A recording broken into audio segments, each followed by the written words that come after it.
Fish dum biryani ఎంతమందికి ఇష్టమో comment చేసి ఈ వీడియోని లైక్ చేయండి. Fish dum biryani first time అయితే ట్రై చేశానండి. చాలా బాగా కుదిరిందండి. అసలు ఎంత బాగుందో ఫిష్ దమ్ బిర్యానీ. మా ఇంట్లో వాళ్ళందరూ చాలా బాగా ఎంజాయ్ చేశారు ఈ ఫిష్ దమ్ బిర్యానీ. మా ఖుర్షీద్కి అయితే చాలా బాగా నచ్చేసింది. ఇంకా నేను ఫస్ట్ టైం అయితే ట్రై చేశానండి.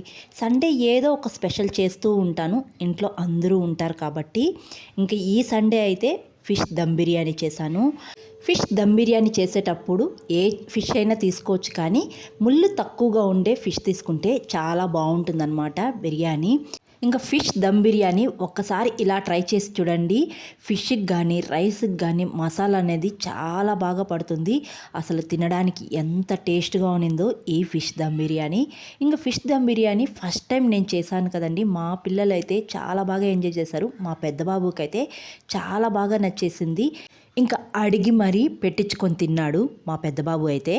హలో అందరికీ, welcome back to my channel Duniyamma vlogs. ఇంకా ఈరోజైతే మా ఆయనకి ఎంతో ఇష్టమైన ఫిష్తో అయితే 2 రకాల రెసిపీస్ అయితే చేస్తున్నాను.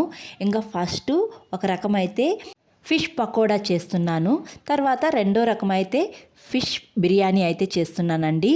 ఫస్ట్ ఫిష్ పకోడాకి మసాలాలన్నీ కలిపెట్టుకునేద్దాం. ముందుగా చేప ముక్కలు నీసు వాసన రాకుండా రాళ్ళుప్పు వేసి బాగా కడిగి పెట్టుకోవాలండి.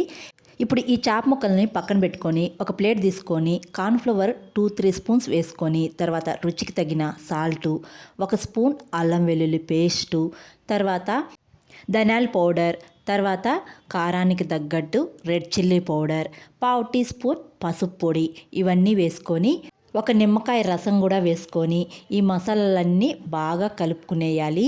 ఈ మసాలాని ఇలా కలుపుకునేసిన తర్వాత ఒక్కొక్క చేప ముక్కని తీసుకొని మసాలా అంతా చేప ముక్కకి బాగా పట్టించాలి. ఇలా మసాలా అంతా అన్ని చేప ముక్కలకి పట్టించేసిన తర్వాత ఫైనల్గా సన్నగా కట్ చేసిన పచ్చిమిర్చి, కరివేపాకు వేసుకొని ఒకసారి బాగా కలిపి ఒక బౌల్లోకి వేసుకొని ఒక 1 అవర్ కానీ 2 అవర్స్ కానీ ఫ్రిడ్జ్లో పెట్టుకొని తర్వాత పకోడా చేసుకుంటే చాలా బాగుంటుందండి.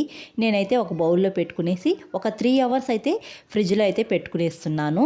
3 అవర్స్ తర్వాత పకోడా అయితే చేసుకుంటున్నాను. తర్వాత ఇప్పుడు పకోడాకి కలిపి పెట్టుకునేసినాం కదా. ఇప్పుడైతే ఫిష్ బిర్యానీ చేయడానికి మసాలా అయితే కలిపెట్టుకునేద్దాం.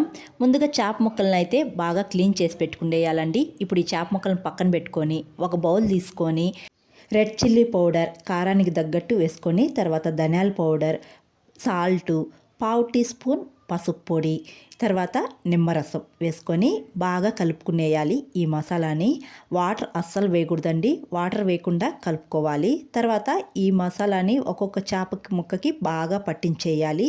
ఇలా అన్ని చేప ముక్కలకు పట్టించేసి మూత పెట్టి 1 అవర్ కానీ 2 అవర్స్ కానీ పక్కన పెట్టుకునేయాలి. నేనైతే 1 అవర్ పెట్టుకున్నానండి. చూడండి, 1 అవర్ తర్వాత చూపిస్తున్నాను. 1 అవర్ తర్వాత మళ్ళీ ఒకసారి బాగా కలుపుకొని ఈ చేప ముక్కలను అయితే ఇప్పుడు ఆయిల్లో డీప్ ఫ్రై చేసుకునేయాలి. స్టవ్ పైన బాండి పెట్టుకొని ఆయిల్ వేసుకొని, ఆయిల్ బాగా హీట్ అయిన తర్వాత ఒక్కొక్క చేప ముక్కని తీసుకొని ఇలా ఆయిల్లో వేసుకొని 2 సైడ్లు అటు ఇటు తిప్పుతూ ఎర్రగా కాల్చుకునేయాలి. చేప ముక్కలు వేసిన వెంటనే తిప్పకూడదండి, ముక్క అయితే చెదిరిపోతుందనమాట. చేపల ముక్కలకు పట్టించిన మసాలా అయితే ఎక్కడ కానీ సపరేట్ అవ్వలేదు. చూడండి, చేప ముక్కలకి మసాలా అయితే చాలా బాగా పట్టిందనమాట. ఇలా ఎర్రగా డీప్ ఫ్రై చేసుకున్న తర్వాత తీసుకొని ఒక ప్లేట్లో పెట్టుకొని పక్కనైతే పెట్టుకునేయాలి. ఇప్పుడైతే రైస్ని 70% ఉడికించుకోవడానికి మరొక స్టవ్ పైన ఎసురైతే పెట్టుకునేసానండి. ఇంక ఈ వాటర్లో అయితే కొత్తిమీర, పుదీనా సన్నగా కట్ చేసి వేసుకోవాలి. తర్వాత గరం మసాలాలు వేసుకోవాలండి. చెక్క, లవంగం, ఇలాచి, బిర్యానీ ఆకు అయితే వేసుకోవాలి. నేను ఇవే వేసుకున్నానండి. ఇంక ఎక్కువ వేసుకున్నా బాగుండదన్నమాట. తర్వాత మరొక స్టవ్ పైన బాండి పెట్టుకొని చేపలను డీప్ ఫ్రై చేసుకున్న ఆయిలే వేసుకొని, తర్వాత సన్నగా కట్ చేసిన ఆనియన్స్ వేసుకొని ఆనియన్స్ గోల్డెన్ కలర్ వచ్చే వరకు వేయించుకోవాలి. ఇలా గోల్డెన్ కలర్ వచ్చిన తర్వాత కొన్ని ఆనియన్స్ తీసుకొని పక్కనైతే పెట్టుకోవాలండి. ఇప్పుడు మిగతా ఆనియన్స్ని ఒక సైడ్కి తీసుకొని తర్వాత పచ్చిమిర్చి వేసుకొని ఆయిల్లో లైట్గా వేయించుకోవాలి. ఇలా వేయించుకోవడం వల్ల రైస్తో తినేటప్పుడు పచ్చిమిర్చి పంట కింద పడినప్పుడు ఎక్కువ కారం ఉండదు. తర్వాత గరం మసాలాలు వేసుకోవాలి. చెక్క, లవంగం, ఇలాచి, బిర్యానీ ఆకు, షాజీరా ఇవన్నీ వేసుకొని ఒకసారి వేయించుకొని ఇప్పుడు మొత్తం ఆనియన్స్ను కూడా కలుపుకునేసేయాలి. తర్వాత అల్లం వెల్లుల్లి పేస్ట్ వేసుకొని పచ్చివాసన పోయేదాకా వేయించుకొని 3 టమాటాలను మెత్తగా మిక్సీ పట్టించుకొని ఆ పేస్ట్ అయితే వేసుకొని ఒకసారి కలుపుకునేసేయాలి. తర్వాత కొత్తిమీర పుదీనాను సన్నగా కట్ చేసి వేసుకొని కలుపుకొని టమాటా పచ్చివాసన పోయేదాకా వేయించుకోవాలి. ఈ టమాటా వేగేలోపు మరొక బౌల్లో పెరుగు తీసుకొని ఉండలు లేకుండా బాగా కలుపుకునేయాలి. ఇలా కలుపుకున్న తర్వాత రెడ్ చిల్లీ పౌడర్ కారానికి తగ్గట్టు వేసుకొని తర్వాత ధనియాల పౌడర్, గరం మసాలా పావు టీ స్పూను, తర్వాత వేయించిన జీలకర్ర పొడి పావు టీ స్పూన్ వేసుకొని ఈ మసాలాలన్నీ బాగా కలుపుకునేసేయాలి. ఈ మసాలాలు ఇలా కలుపుకొని పక్కనైతే పెట్టుకునేయాలి. ఇది చూడండి, టమాటో కూడా బాగా వేగి ఆయిల్ అనేది సపరేట్ అయ్యింది. ఇప్పుడు మంటను సిమ్లో పెట్టుకొని పెరుగులో కలిపి పెట్టుకున్న మసాలాలన్నీ వేసుకునేయాలి. వేసుకొని ఒకసారి బాగా కలుపుకొని రుచికి తగిన సాల్ట్ వేసుకొని ఒకసారి మళ్ళీ కలుపుకునేసి ఈ మసాలా అంతా ఆయిల్ పైకి తేలే వరకు వేయించుకోవాలి. ఇలా మసాలా అంతా వేగి ఆయిల్ సపరేట్ అయినప్పుడు ఒకసారి బాగా కలుపుకునేసి ఈ మసాలా అంతా బౌల్కి సమానంగా సర్దుకొని ఒక్కొక్క చాప ముక్కని ఇలా పెట్టుకునేయాలి. ఇలా అన్ని చాప ముక్కలు పెట్టుకొని మూత పెట్టి స్టవ్ ఆఫ్ చేసుకునేయాలి. ఈ ఆవిరికి చేప ముక్కలకి మసాలా అంతా బాగా పడుతుందండి. తర్వాత ఇంకో స్టవ్ పైన ఎసురు అయితే పెట్టుకున్నాం కదా, రైస్ 70% ఉడికించుకోవడానికి. ఎసురు కూడా బాగా కాగిపోయింది. ఇప్పుడు రైస్ వేసుకొని రైస్ వేసిన వెంటనే ఒకసారి బాగా కలిపి ఇప్పుడు రుచికి తగిన రాళ్ళుప్పు అయితే వేసుకోవాలి. రైస్ అనేది టేస్ట్ చూసినప్పుడు ఉప్పగా ఉండాలండి, అప్పుడే మనకు సాల్ట్ సరిపోతుంది. రైస్ అయితే 70% ఉడికిపోయిందండి. ఇది చూడండి, రైసు పట్టుకుంటే విరిగిపోవాలి రెండుగా, మెత్తగా ఉడకకూడదండి. మెత్తగా ఉడికితే బాగుండదనమాట బిర్యానీ. ఇప్పుడు ఈ రైస్ని ఒక స్టైనర్లోకి వడగట్టుకునేసేయాలి. ఇలా వడగట్టుకునేసిన తర్వాత వాటర్ లేకుండా చాప ముక్కల పైన అయితే ఈ రైస్ అయితే వేసుకునేయాలి. ఇలా రైస్ మొత్తం వడగట్టుకొని వేసుకునేయాలండి.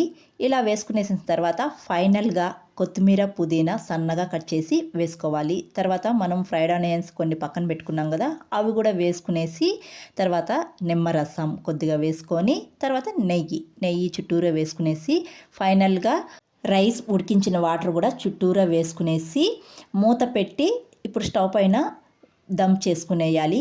మంటని సిమ్లో పెట్టుకోవాలండి.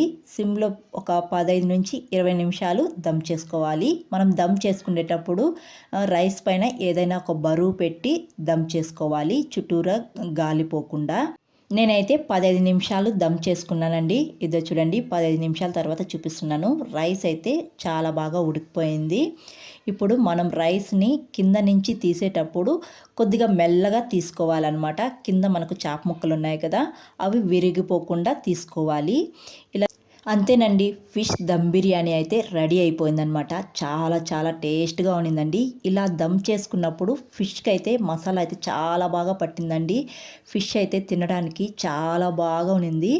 చూసారా, చేప ముక్కలు ఎక్కడ కానీ విరిగిపోలేదు. చాలా బాగా దమ్ అయితే పట్టిందనమాట. రైస్ కూడా తినడానికి చాలా చాలా టేస్ట్గా ఉన్నిందండి. మీరు కూడా ఇలా ఒకసారి ట్రై చేసేయండి. ఇంకా ఫిష్ ఫ్రైకి మసాలాలన్నీ వేసి కలిపి పెట్టాను కదండి, ఇంకా అదైతే మా ఆయన డీప్ ఫ్రై అయితే చేస్తున్నారు. ఇంకా మార్నింగ్ కలిపి పెట్టానండి ఈ ఫిష్ ఫ్రైకి. ఈ మా ఆయన ఆఫ్టర్నూన్ లంచ్లోకైతే ఇలా డీప్ ఫ్రై అయితే చేస్తున్నారు.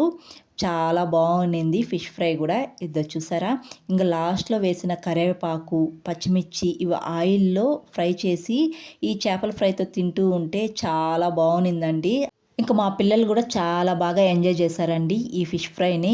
ఇంకా మా ఆయనకి ఇష్టమైన ఫిష్ ఫ్రై తర్వాత ఫిష్ దమ్ బిర్యానీ చేశాను. మా ఆయనకి ఫిష్ దమ్ బిర్యానీ చాలా బాగా నచ్చేసింది, చాలా బాగుందని చెప్పారనమాట.